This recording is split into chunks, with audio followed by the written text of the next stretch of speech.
We are about to embark upon the ultimate compact slimline carry gun comparison.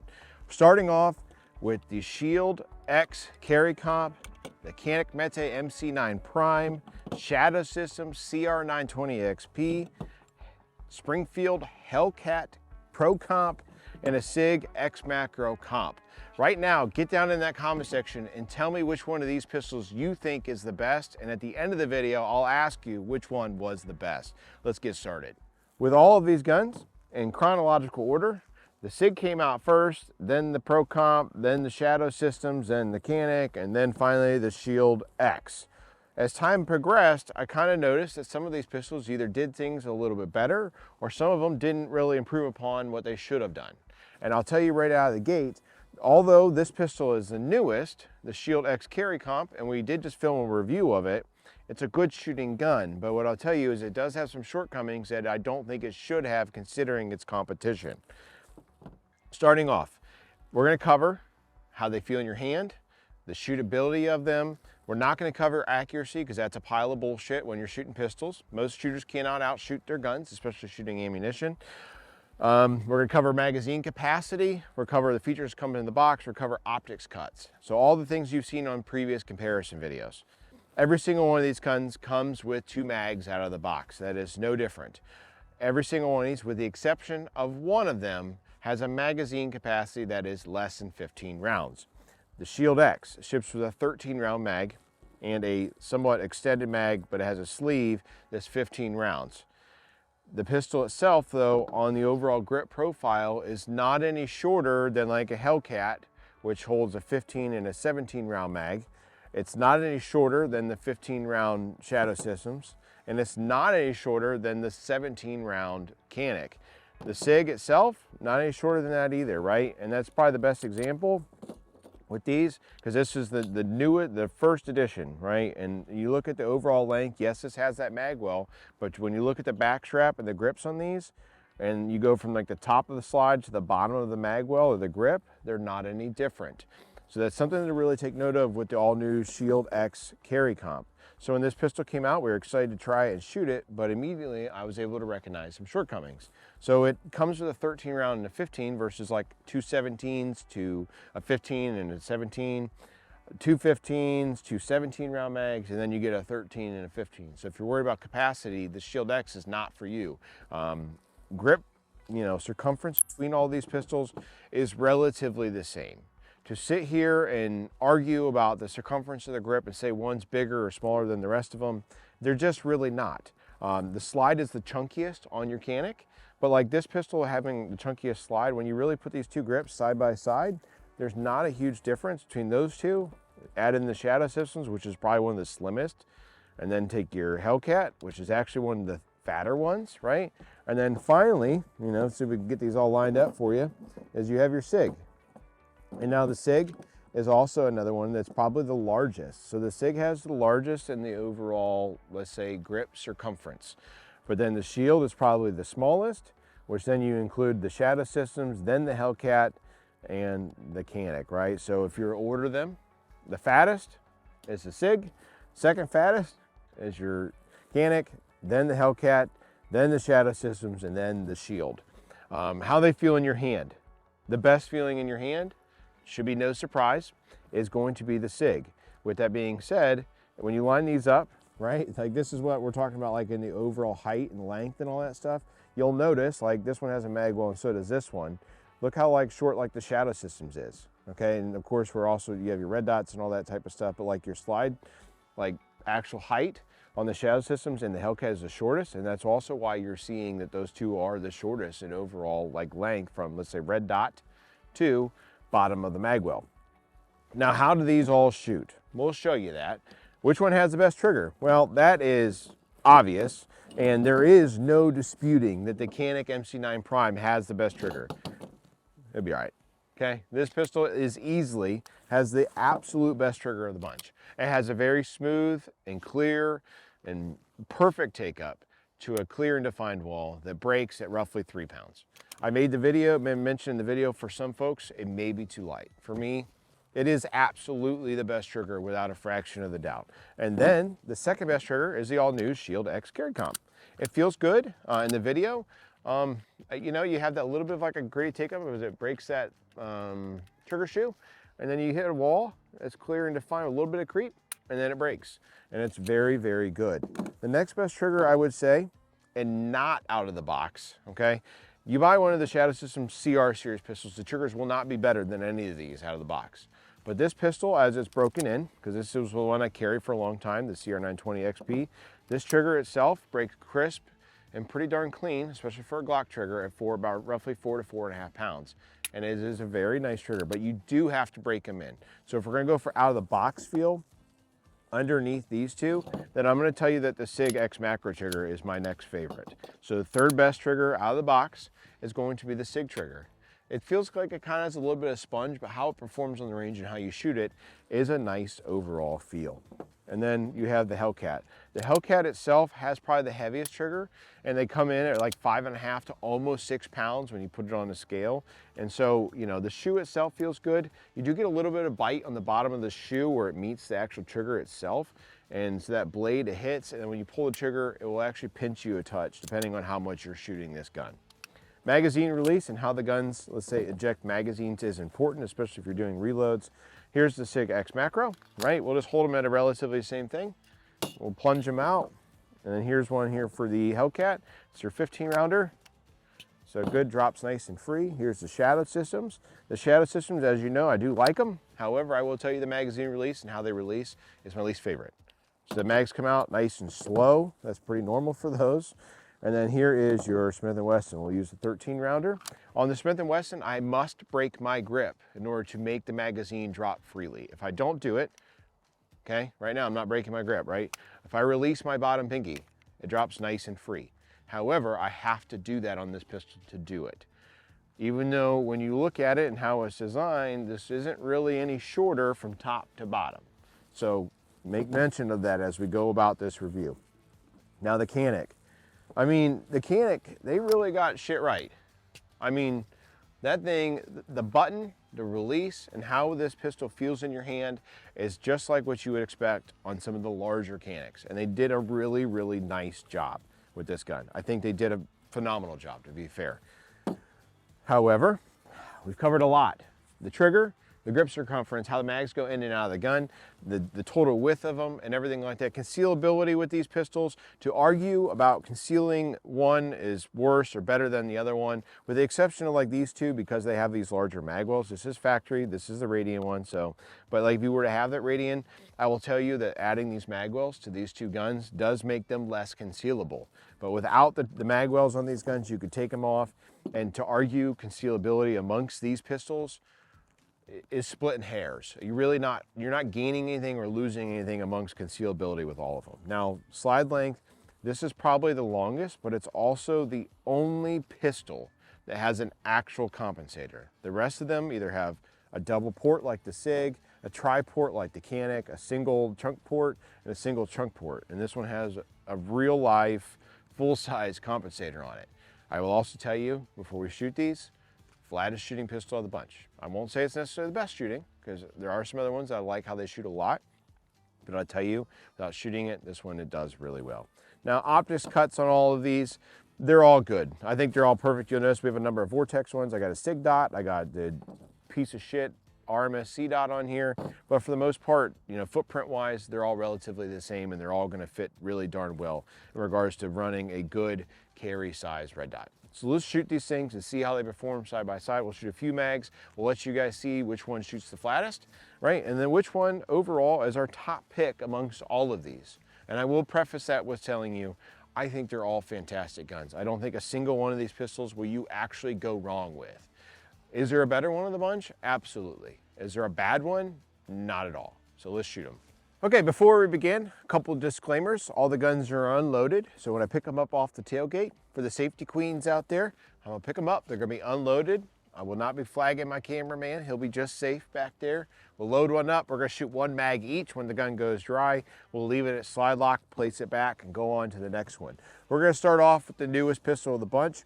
This is the Shield X carry comp. I'm going to try and give it the best possible run that you can by using the 15 round mag.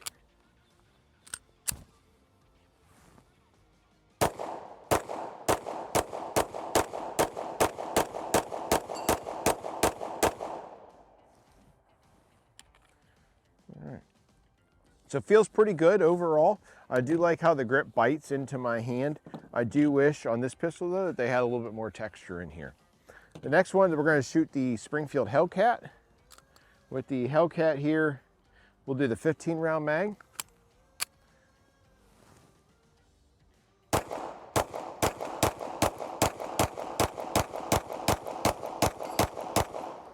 All right, so with our Hellcat, what I want to say is it's definitely snappier than that Smith & Wesson Shield X carry comp. The trigger on here though is just not nearly as good. It is a very long overall trigger pull. Do the shadow systems.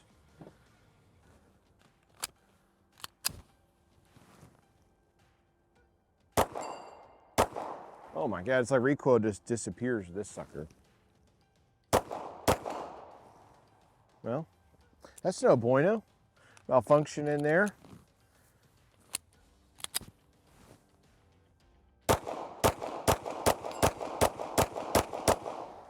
Yeah, definitely the most effective compensator of the bunch so far. One malfunction in there, make note of that. This is the Canik.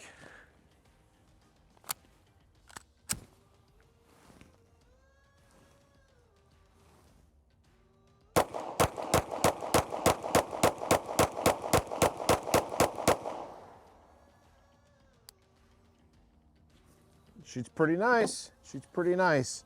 That trigger is fantastic. And then this is the SIG. Something to make mention of too, you notice that we do have that back strap on there. This doesn't really add anything for me or what I found performance-wise versus the standard one. The only reason I personally have this on my SIG X macro here is because I like the mag well.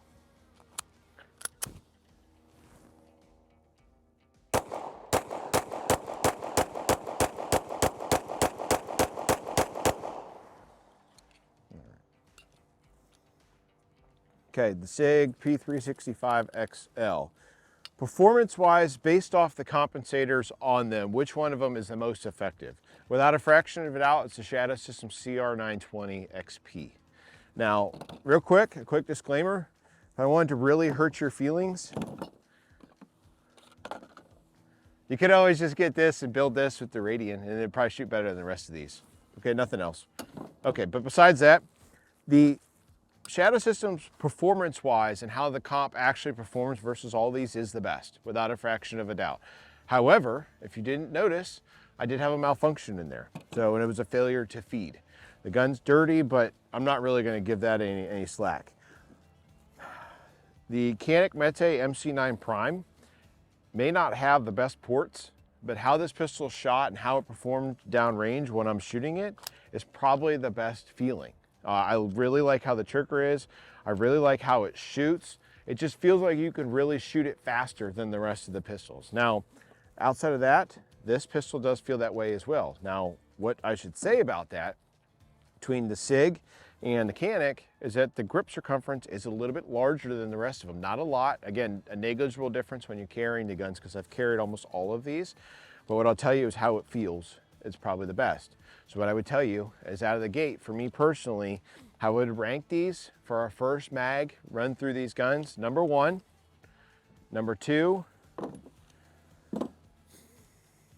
number 3, okay? Number 3, but keep in mind it had a malfunction, so it does matter. It's run fine with my carry ammo. That was a carry gun for me, but it did just have a malfunction.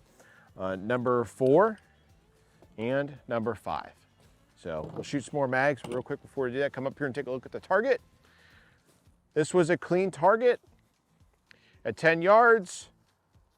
I mean, we just punched out the A zone with every single one of these guns. So to argue like shootability as a whole between them, it's just, you're really splitting hairs, you know, and even like our Smith & Wesson probably needs dialed in, but all these shots, like really these guns, again, you're splitting hairs when it starts to come to that.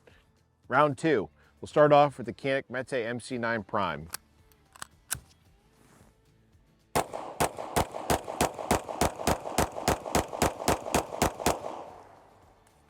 Shoots really good. Shoots real good. Then the SIG X Macro.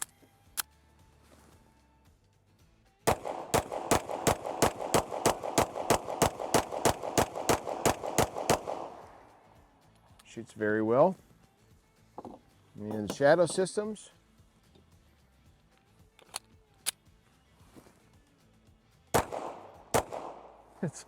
I gotta tell you, when you shoot this pistol compared to the other ones, it's like recoil is just deleted. I mean, it's practically non-existent.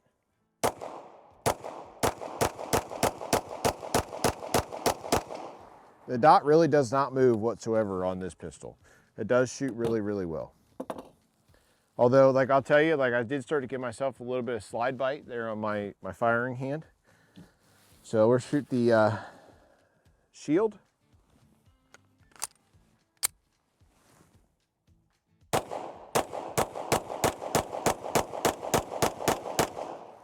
Okay, that 13 round magazine, a little shorter than the rest. And then we'll do the Hellcat.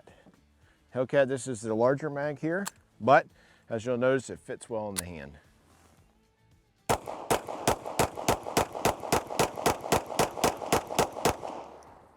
Something to make mention of is with most of these pistols, am I seeing a massive performance difference in how fast I can shoot the guns? What I'll tell you is that, like with the Shadow Systems, you know, it does shoot really flat, okay? But I can't say that the Shadow Systems, I can shoot it any faster than this gun, or I can shoot it any faster than the 365 X Macro Comp. Good, right? It really drives it down. But like the trigger isn't as good as those two, and it's not as good as the shield. So with that being said, performance wise, this thing right here is the flattest shooting and in total. And you know, there really is no arguing. It just immediately, once you shoot this, and I know you're going to see it on camera, it shoots way flatter. So going into the third round of testing these pistols against each other. Again, we did have a malfunction on this, okay? But when I start to really rank these guns, the Canik MC9 Prime for me is #1 out of all of these guns. If you were to ask me a couple years ago if I'd ever pick a Canik over the rest of these, in full transparency, I would not have. But how it shoots and how this thing performs and how it feels in your hands is absolutely fantastic. I do carry a SIG 365, however, I carry it with the Radiant Ramjet on there, and it does shoot better than the rest of these. You do that combo, it's a better gun than the rest of these in regards to performance, how it shoots. It's basically like taking this pistol and how flat it shoots, but putting a neutral grip on there with a little bit better trigger and a better mag release. And, you know, better grip textures too. So, good stuff there. Now, what I run into with these two pistols is we're almost at like a third place tie with a slight edge that I have to give to this for performance. So really, this is still sitting there in about third place. But again, caveat is that it wasn't 100% reliable today. So I'm gonna drop her down to fourth and give this third place, in the Hellcat in fifth place. Performance-wise, the trigger and how this thing performs like in the overall cycle, you can tell the difference. It just is not a pleasant shooting experience as the rest of them. And in general too, like the grip flex, you can really feel it on this pistol a lot, and you can actually feel it on this one a lot as well. So we'll load up one more magazine, give you our final thoughts. We're getting ready to start our last mag. I'm gonna start off with the gun that I think is in last place so far. And again, I'll preface this whole test with none of these are bad. Okay, so don't get your feelings too hurt. These are just what we're going off with observations, shooting each one of these side by side, and we have the opportunity to do it because we own them all. So let's start off with that Hellcat Pro Comp.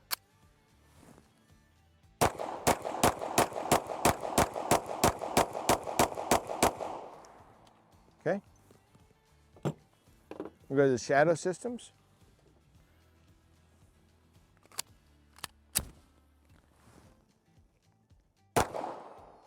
I gave myself a slide bite.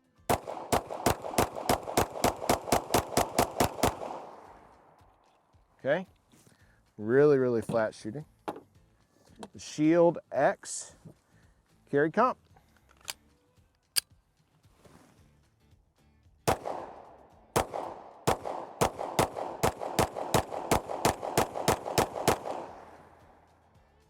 Okay. Canik. Actually, SIG X Macro Comp.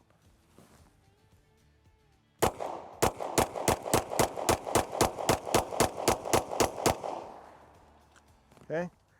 And then the final one is the Canik MC9 Prime.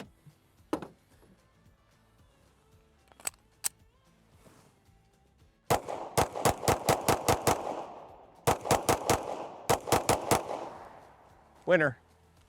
Of the bunch, it's not the softest shooting. However, how it performs putting rounds down range is a lot like what I would equate to folks that think the Walther's snappy, but when you go to shoot them, how well they really shoot, the Canik MC9 Prime does a great job. Now, when we talk about muzzle, like breaks or blasts and stuff like that, none of these are any worse than the rest of them. However, I'll say that this pistol is #1 for me in how it shoots. If you had asked me that before this video, I wouldn't have told you that. #2 is going to be the SIG, the 365 X macro comp, right? This thing does shoot really well. It has just like a blast chamber at the end with a shorter barrel, unlike some of the other ones. They're all kind of like cut on that rifling, but how this thing performs and how it shoots is really good. Third place is going to be the Shadow Systems. The Shadow Systems CR920 XP is the flattest shooting of the bunch. However, we did have one malfunction at the beginning. That was a failure to feed. It could be something like a magazine issue. Failure to feeds a lot of times are magazine related, so keep that in mind, but it did have it. However, how this pistol shoots, that malfunction ultimately is what kind of drops it down into third place versus being in like second place, because I don't think it's as good as the Prime when it comes to how it shoots. But it is soft shooting. The grip angle is something you have to get used to, and because this thing sits so low in your hand, it can be more prone to getting slide bite, and I definitely get that, but I know a lot of folks that do not have that issue, so I don't think that's an issue as a whole. And then we get into fourth place. Now this one's a little bit tougher for me because really in that last string of fire, I really noticed it shooting the Shield X versus the Hellcat. This pistol is snappier than the Hellcat Pro Comp. Now, what the biggest thing you can really notice between the two of these is the overall port size, right? They have similar slide lengths. All that stuff is the same. But you'll notice the port on the Hellcat is larger than what you get on the Smith & Wesson. And because of that, the Hellcat lends itself to be more shootable. It doesn't have a better trigger. I like the grip textures better on this, but I will tell you that this pistol rode in 5th place for most of this competition. This is my 4th place pick, the Hellcat Pro Comp. And the Shield X Carry Comp, sorry to hurt your feelings, out of all these guns on here, and the newest pistol is in 5th place for me. But what I'll tell you, it's a good gun. I don't think there's any issues with this pistol. I will tell you, if you shoot it side by side with the rest of these, it is the snappiest. It is not the flattest shooting. It has a good trigger, but it does miss the mark on capacity. It misses the mark on the fact I can't drop magazines without breaking my grip. And they could have done some things a little bit better being the last one to the market for all these guns. Good gun, but it does need some improvement yet. And because of that, 5th place to round it out. 4th place is the Hellcat Pro Comp. 3rd place is the Shadow Systems CR920 XP. 2nd place is a SIG X Macro Comp. 1st place is the Canik MC9 Prime. And if I really want to hurt feelings, the first place gun would be a built out 365 Radian combo. They are the best. To be the most expensive, right? But they will shoot the best out of the bunch. I shot this during the thing just to screw around, and it was fantastic. But guys, if you disagree with these, now get down there in that comment section and let us know what you think should have won. Thank you.